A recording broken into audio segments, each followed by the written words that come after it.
Okay. I think we're good. Hey, welcome back to the Art of a Life Well Lived. I am Christine Regan Lake, and I am so excited because today we're going to have a little coffee talk with Nicole Harvick, and we are going to chat about forgiveness. And we all have someone in our life that we probably need or would benefit from forgiving. So let's get started. Hey, Nicole, how are you? I'm good, Christine. Thank you so much for doing this for me and talking about forgiveness, because I think it's one of the most important things in my life that I've ever done, and I'd like others to feel the same about it. Forgiveness is such a huge topic, and it's so important. And I think part of the challenge in terms of like the spiritual evolution is the wrestling we do with our ego around forgiveness, right? They don't deserve to be forgiven, things like that. Well, that's the story we tell ourselves. And it's really interesting when I talk to people, because forgiveness is the one thing that you do that you have to put ego aside. There's just no other way to do it. You have to just lift that, set it aside, and do it from a place of love. Forgiveness is always from a place of love. And when people think that someone doesn't deserve their forgiveness, all they're really doing is carrying that anger or animosity or that hurt around inside of them, and they're not releasing it. So why would you want to carry someone else's anger, pain, or grief inside of you while simply choosing forgiveness and getting rid of that? And that's the story I want to get out to people, is it's not for the person who did you wrong per se, but it's for yourself. Yeah. Well, what I found, and tell me if you think this is true for you as well and what you've seen with your clients. For me, I know that there have been people or situations in my life where I'm like, I've done the forgiveness work, and I'm at a place of neutrality about it, and I'm at peace with it. And then at some future point, it comes back full circle. And all of a sudden now I find myself angry again, and it's time to forgive again. And it's like, I've always believed that you can only forgive to the level of your consciousness. And as you keep growing, your ability to heal at a deeper level and forgive at a deeper level transpires. What do you think about that? Have you seen that to be true? I think that's absolutely true, because who we are changes moment by moment with what we've learned, with what we go through, the things that we intake into our bodies each day. But the beauty of that trigger shows you exactly where you need to heal. You could have tried to heal yourself based on one feeling that you had, and you have buried the other one. And so there can be a trigger or a word, or, for me, oftentimes it's something my kid, that with their dad, they'll come home and say, Dad said this. And that triggers a place in me that I had long forgot about or long buried to keep the peace in my marriage. So that trigger of anger shows me, okay, you've done a lot of work, but you still have work to do. So for me, it's kind of blessing, because I want to get rid of everything pertaining to anger and hurts. And so when that trigger comes in, I just like, okay, let's go to work. Right. Well, so, for our friends out there, just so you know, Nicole actually did a healing session on me yesterday. So why don't you share with them what came up for me with respect to the cellular memory aspect of getting triggered? Well, I found that to be really, really interesting, because when we were going through some of your healing modalities, even though you were very calm and you had felt release with your ex-husband, when I felt around in there, I knew there were some triggers in there in your cells that you didn't even recognize. And Right. that's when I thought, okay, this is something that's going on. They're little triggers because you've gotten over the big ones that you can really remember. But oftentimes when it does involve a marriage, there's just over, mine was 25 years. There's just so many little words, or, well, that's not enough to argue about. I'm just going to put that aside. I want to keep peace. But they embed. And so you don't even recognize them at times. But when I kind of felt around on your body or was going through some of the healing work with you, I could almost feel like in your legs and your thighs that you were holding on to something from your ex. It Right. might have been smaller than the other things, but it was still there. It was still there. It was still there. Well, and it was beautiful too, because, you know, obviously it's, you know, we separated over 10 years ago, and I've been, you know, you know how committed I am to my healing work. I've been doing work all along. And yet when we did that with the releasing of the cellular memory, my heart chakra opened up so wide, and I could just feel the love that I have for Mike and had for Mike, and you know what I mean, with our children and everything. And it was, it moved me to tears, and it was beautiful. It was beautiful to release it and to acknowledge and go back to that love. That's what when we did that exercise with the stage, you know, I could feel the love flooding between Michael and I, and just sending him, you know, just, yeah, it was beautiful. It really was, and it was beautiful for me also because I am the way I found my forgiveness was through Ho'oponopono, and that's what we walked you through. And that allows me to truly understand how effective that is. And one of the things we come to earth for is to learn about love. And love is a vibration of 500. It's a very, very high vibration. If you compare it with shame, shame vibrates at 20, very, very, very low. So the difference between 20 and 500 is huge. And so if you can look at something even from a soul level, you might not have liked how your marriage ended, the way you were treated. But what I always tell people is love comes from the soul, not the brain and the body. The brain and the body is very reactive. And that's where we hold on to the animosity. Our mind, however, is connected to the soul. And when we did that exercise with Ho'oponopono, and I had you pull him on stage, walk up to him and look him in the eye, and use the 4 phrases, which are I love you, I'm sorry, please forgive me, and thank you. And what I brought into it was that you love him on a soul level, which everyone deserves. And also, thank you for those beautiful boys that you gave me. You know, and no one can dispute the fact that if you have children, they're the love of your lives. Not every day, but for the most part, there are moments, there are triggers there too. But when you walked up on stage and you looked at him and consciously saw him in your mind, that allowed your subconscious to take those mantras, I love you, I'm sorry, please forgive me, and thank you, put that into your subconscious. So now that's sometimes going to be working on its own when you've got anger or you've got triggers with him, because you've gone through this exercise and you've released it and transmuted it. Yeah. Oh, it was beautiful. Yeah, it was definitely beautiful. I was definitely exhausted by the end of the session. I was useless the rest of the day. I just laid in bed with my laptop. I was like, I'm just going to honor my body. Absolutely. And healing is hard. You know, it's work. It's work. It's not for the faint of heart. And that's why I think a lot of people don't want to do it, because we have to go into healing with knowing we need to be healed, but also in knowing that it takes 2, you know, when you're in a marriage, it takes 2. So you have to look at yourself. And I've had people tell me this. It's, you know, and I was very surprised. I was on a video that we were doing, and it was the women that didn't want to forgive. Well, why should I forgive him? And so someone brought up the fact, well, maybe we start with self-forgiveness.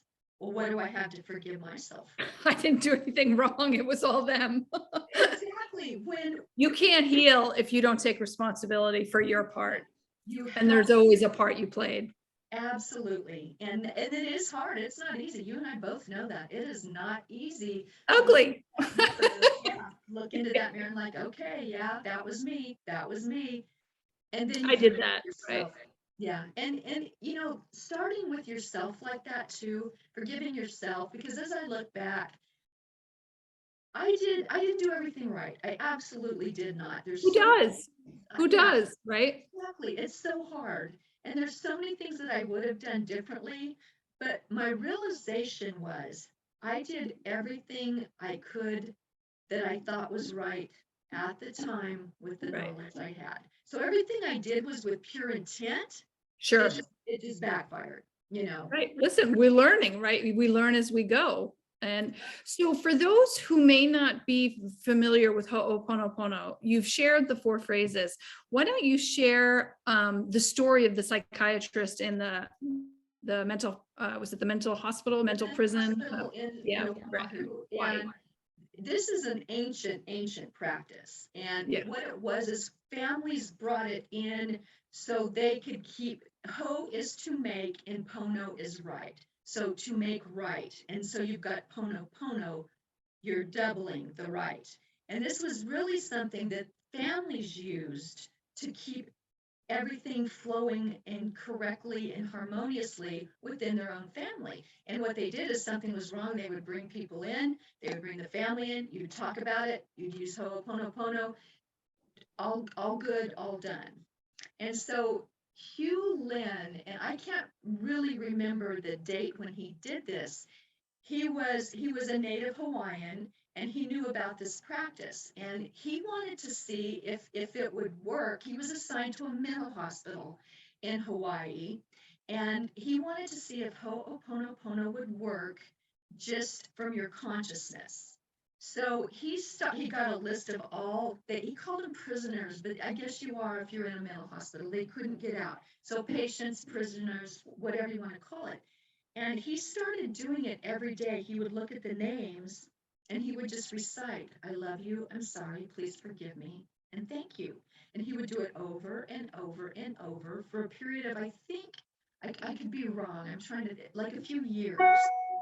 And I believe out of maybe the 30 something patients there, towards the end of him doing that, there were 2 left. So he never met with the person. He never, did it with them. He did it in his mind for them. And if you think about that, that is so powerful because if you can do that, you can do anything. You can send healing, you can send love, you can send just blessings to people. And the most beautiful thing about that is when you send out, it's just a universal law that it circles right back to you. So why would you want to send out hate or anger or I hope that person dies? Why would you want to send out anything like that when you know it's going to come back to you? So in learning from him and learning about Ho'oponopono, I just thought, oh my gosh. And everybody's like, oh, you have to have permission to work on people. I get that. But I also know that no one ever asks permission to send out bad vibes or hate vibes or evil Well, you vibes. don't have, I look at Ho'oponopono as just a prayer. It's a I'm prayer. praying for you and you don't need permission to say a prayer. Absolutely not. Absolutely not. And who would turn it down? Why would you turn that down? So I Right. always tell people whether it's the healing power of Reiki or whether it's Ho'oponopono or just in your mind sending love to someone. Just do Right. it. Just do Right. it. The world needs more love, if anything else. I think what is the breach of integrity is if you are trying to use energy work to force an outcome you want and Right. usurping someone's free will. Absolutely. And that happens a lot. That's where I think the breach of ethics is. What's that? Yeah, like if you're just doing the Ho'oponopono prayer for someone, you're basically just praying to God for this person that I hope you find peace. It's really, Absolutely. it's a prayer for peace and love for that person. And who couldn't benefit? We can. Right. And, Who couldn't benefit from a little extra love and support from the universe and people that care about you? and it's so easy. Yeah. Take 5 minutes to lay and just the people that you love, bring them to the front of your vision with your eyes closed and hug them, love them, do that. And I often tell people too, it's like when you've got these people that say you need this or you need that, or they want their outcome, they don't know what your path is, they don't know what your karma might be. You do. These other people want to see their outcome, and that's completely wrong. It has to be an outcome for you and you only because you're the one working on yourself. Well, so years ago, the first time when I was first starting to learn about Ho'oponopono, I remember I was like, well, let me see if I can try this. And I'm not going to say who I did it on. It was a politician. It was a few years ago. And so in the morning during my time when I was doing my EFT rituals, I focused on that politician in front of me. And I connected heart center to heart center with the politician in front of me. And I started doing the Ho'oponopono prayer. And within a very short period of time, I heard in their voice, I heard, "Why do you care?" And I freaked out. I stopped and I was like, I'm not doing that. It freaked me out. We can connect consciously. You can. I know some people aren't familiar with that. Some Right. people are. Some people do it all the time. But it's true and it's real. We Well, can. it was distinctly their voice. It wasn't like me hearing my voice. I distinctly heard their voice, and it freaked me out. It was years ago. I'm talking like 12 years ago, something like that. Like it was 15 years ago, actually. So I was like, oh, wow. And so it freaked me out, and I didn't do it for quite a while until I was, to be honest with you, I know you are a medium and you're able to get messages and stuff like that. And for a long time, that scared me. I didn't want to go there. The thought of like potentially having another being, opening myself up to that, it was kind of intimidating. But you started from a very young age, correct? If I remember, you said. I did. I did. I was, they would describe me as the strange one because I relate.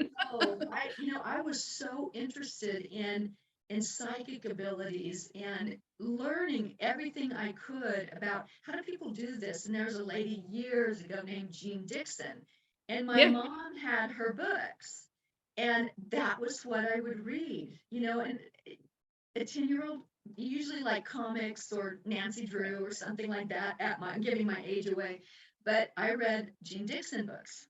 And I'm just like, oh my gosh. So I knew at an early age that someday it was my path, but I'd really embrace it at some point. And then I had a grandmother, and she was a Kiowa Indian, and she could do a Ouija board. And I know everyone thinks that's evil and it's demonic. You control the energy. And I can do that too. But anymore, I usually just get my downloads. But being around her, there was no fear because I would just see her do this. I think my grandmother had a 7th grade education, and there would be words come out of her mouth, and she was so sweet. She'd say, "Well, hon, I don't know what that word means, but they're saying this." So how does that happen? How does that happen?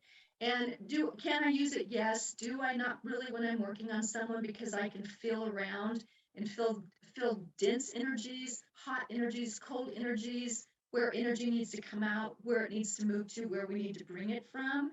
And a lot of times I can actually see past lives when I'm working on someone. So if you believe in that, not everyone does, you can carry things forward with that cellular body from many generations back into you. Right. So I would say, pretty much forever. Healing work's amazing. So share with them what we had to deal with my left foot yesterday in the steel pole. Right. Well, you've been dealing with your foot for a couple sessions, and it keeps it's plantar fasciitis, but it also was swelling up. And so a couple sessions ago, we want to drain it. So there's a method where you can visualize and mentally tap on a person's foot, and the energy can drain out on its own.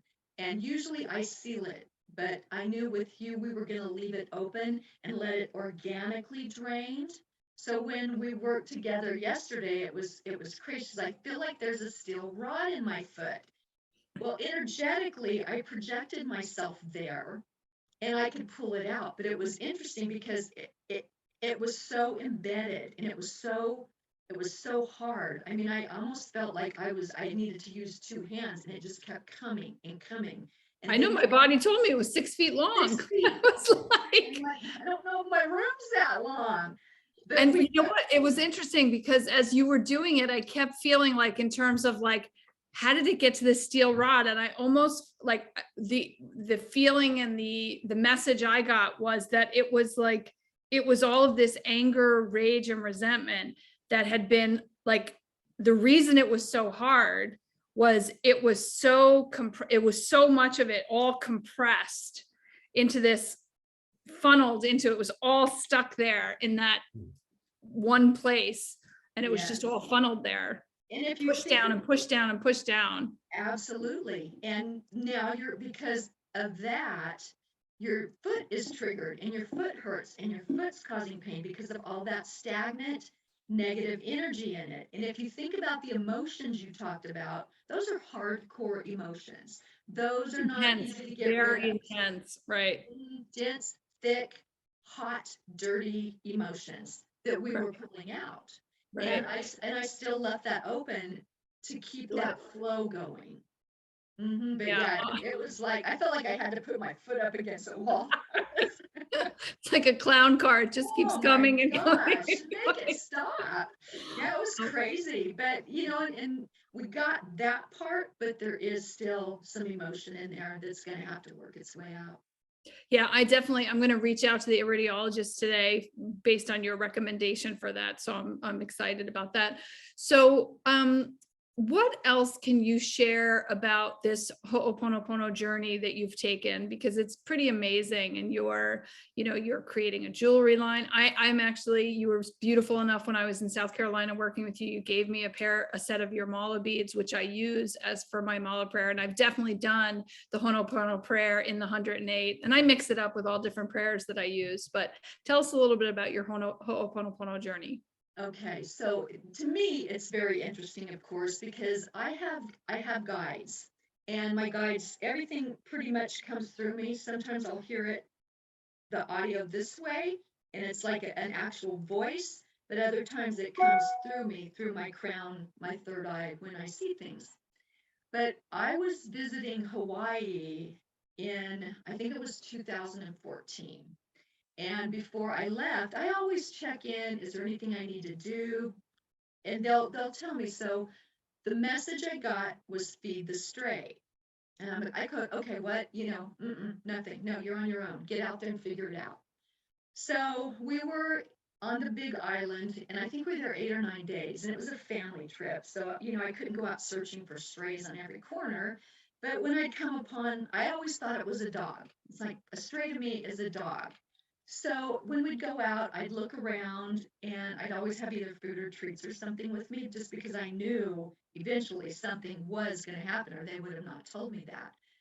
So I'm going to say it was about 5 or 6 days into our journey there that I was with my oldest daughter, Maddie. We decided we were going to hike the Kilauea volcano. And it was active at the time. And as you know, Hawaii, it comes up, rises. It is a volcanic and it's a very live island. It's alive. So as we're walking, we come to this bridge and it crosses a ravine and there's like slats. I'm like, So I was about halfway through and I heard a voice say, make an offering to the island. And I had food there. So I, had some food in my pack along with my water and I threw it into the ravine. And I just kept walking. And pretty soon we got to the other side and we continued our trek. And maybe a few minutes, I heard this rustling because there's foliage everywhere. It's a gorgeous sight. And I heard this rustling. What is that? And I looked, and there was this little bird that was in the foliage, and he or she was hobbled. His little foot was hobbled, and he or she was starving. So my daughter actually took some food and bent down and fed, and the bird came right up to her hand and ate out of it. And then I heard, that's your stray. So it was Oh, never a dog. It was never a dog. But I had to figure it out myself.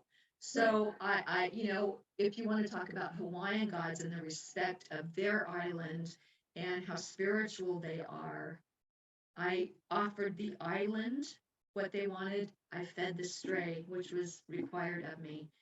And so I really didn't think anything about it. We ended our trip and came home. But when I got home, I kept seeing this word Ho'oponopono. had never heard of it, didn't hear of it when I was on the islands. I probably made 5 other trips to the islands prior to that big island visit. I'm like, what is this? You know, why? But I know when I keep seeing something, okay, they're trying to tell you something, you better listen. So I started researching it. And I had been having problems with my husband and subsequent going through a divorce with him. And I learned every healing modality there was. I learned Reiki. I learned tuning forks and sound. I learned getting rid of cellular memory. I was just on a mission to heal myself.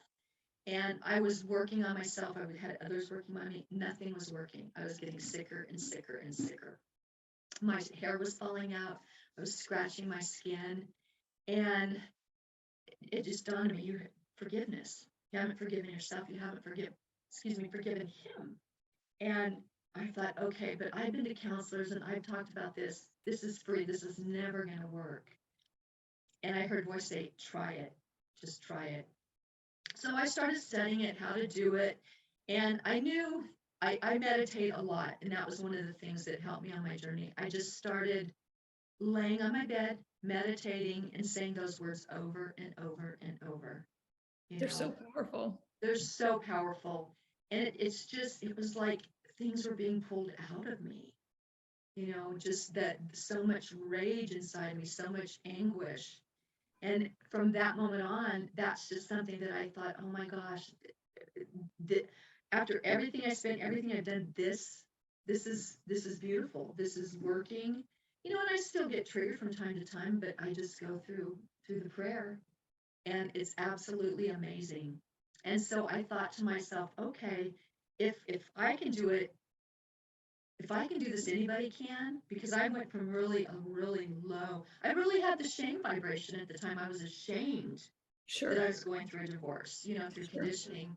And yeah, it's definitely culturally, there's a lot of projection on people who divorce. The projection is you're a quitter, that you should be ashamed, you've done something wrong, you failed. Yeah, absolutely. And I had every one of those emotions.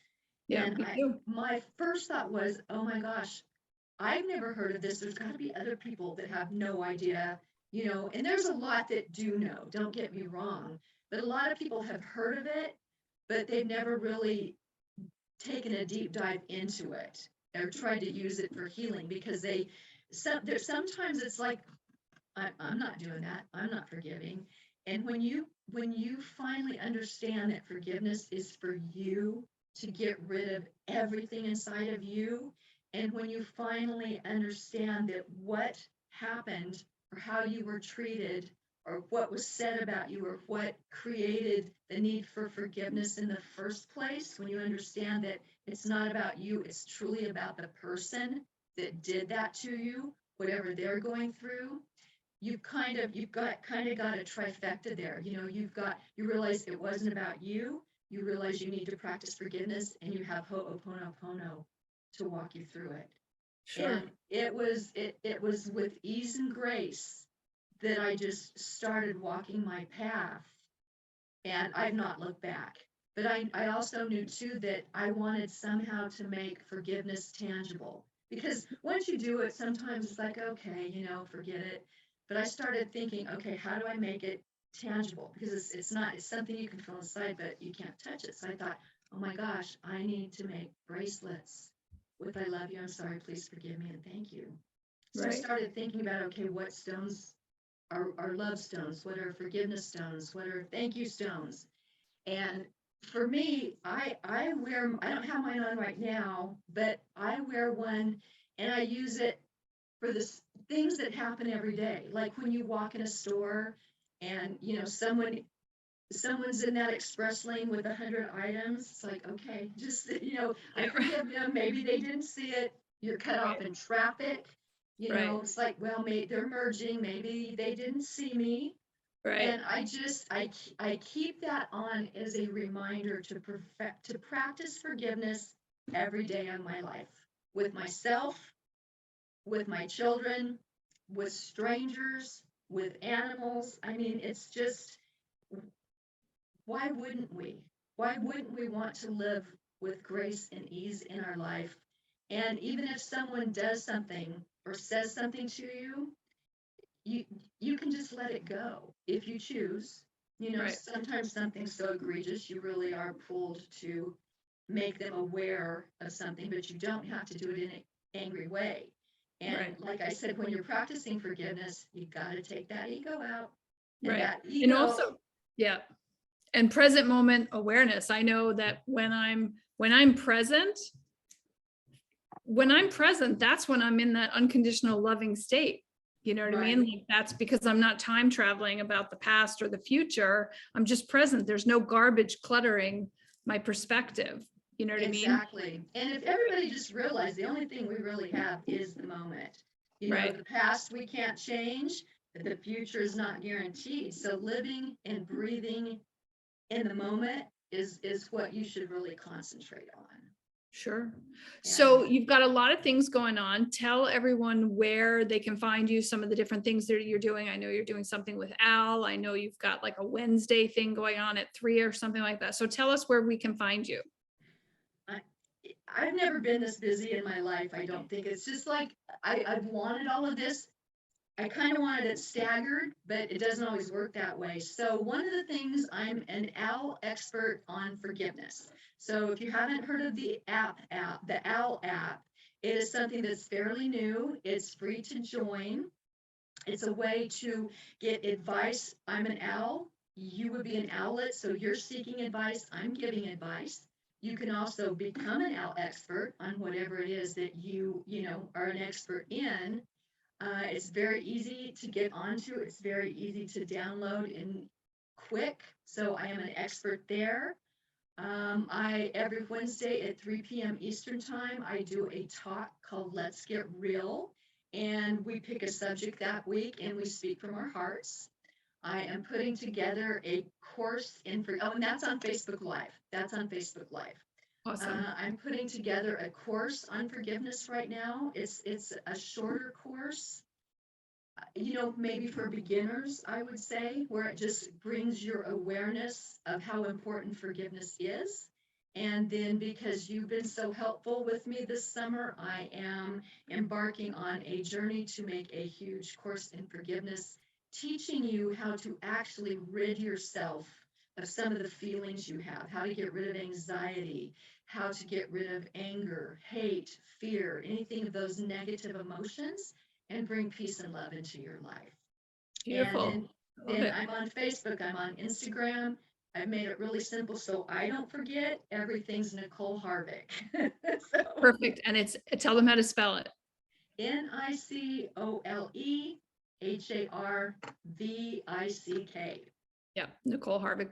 Perfect. Well, listen, it was so great to have you here. I hope we do this again. I would love to get into a rhythm doing it, once a week or twice a month or whatever your schedule might permit. I would love to just chit chat about all things Absolutely. healing, holistic healing, spiritual growth, all that stuff, because you are definitely my soul sister in this. We are so kindred spirits for sure. And we've got the great awakening going on, if you will. And people are starting to ask questions. And something that we've been doing for many years, which was called woo woo, and it's like, oh, those people. Well, what people don't realize is this is ancient wisdom. This is ancient, what we're Yeah. doing and practicing. And it's holistic, Right. and I think one of the things that people need to realize is you've got to be held accountable for your own health, for your own Yeah. path.